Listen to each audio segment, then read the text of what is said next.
2, 3, guys. Dul-dul da nila. So, ito yung mga kasama namin, guys. Akala namin mamamatay na siya. Kaya kami pumunta dito sa aming bukid. Akala namin mamamatay na siya.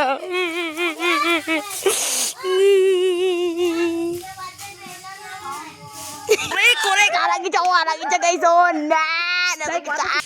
Gladys? Sorry ka na lang, Gladys. Wala ka dito, Gladys. Yun na yung aming tagsungkit. Magpapaturo kayo kung paano magsungkit ng pangarap. Hanapin nyo lang si Virgilin Frias. Correct, oh. Bugs! Nan, atugid na hulugid siya. Ito ang tinatawag na dul-dul.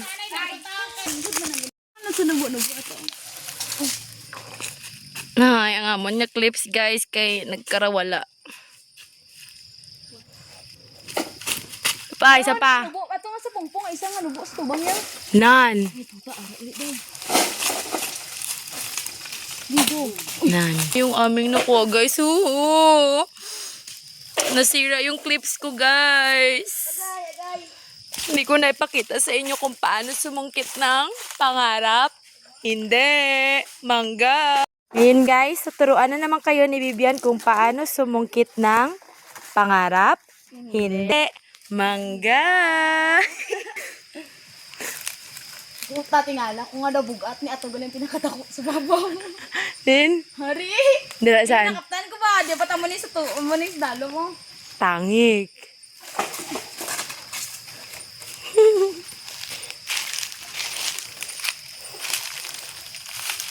Bogs.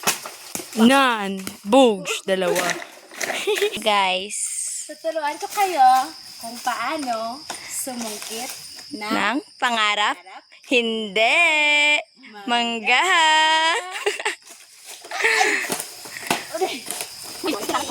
But first, guys. Wala. Wala. Ba, yes, lang. Diyos ko, sama na ba? Wow, this guys. Boom. Pangarap, hindi. Mangga. Dali na, guys. Let's go. It goes sa inyong mga pangarap. So guys, tapos na kami magsingit ng mangga.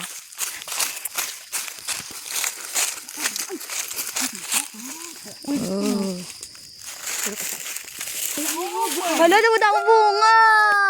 Dumangga. Hindi siya makita, guys. Ay, ito siya, guys. Onan. Hala, guys. Oh, wow! So, guys, hindi na green yung mga plants because dito sa amin, guys, we're currently facing El Nino. Yeah. Lang to, abi ang ano? Tisa kung tawagin sa amin, guys. And ito yung Mga napulot namin. fruit niya. Yan. Pero actually, nahuhulog na siya dito, guys. Actually, maraming hindi gusto yung lasa ng tisa or chesa. What do you call that in your region? Saan man kayong yon. Pero, fun fact, it has a lot of benefits. Wow! Benefits!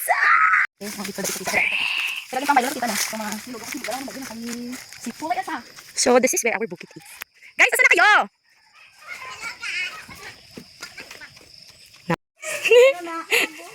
Lu! Mas ilan ini na ng native nila. Guys? Mas ilan ini? Lagi. Kasi sender. Na native baboy na native ba? Native na. Makamit sa sabag sa lubong. Let's go, guys. Native. Oink! Oink!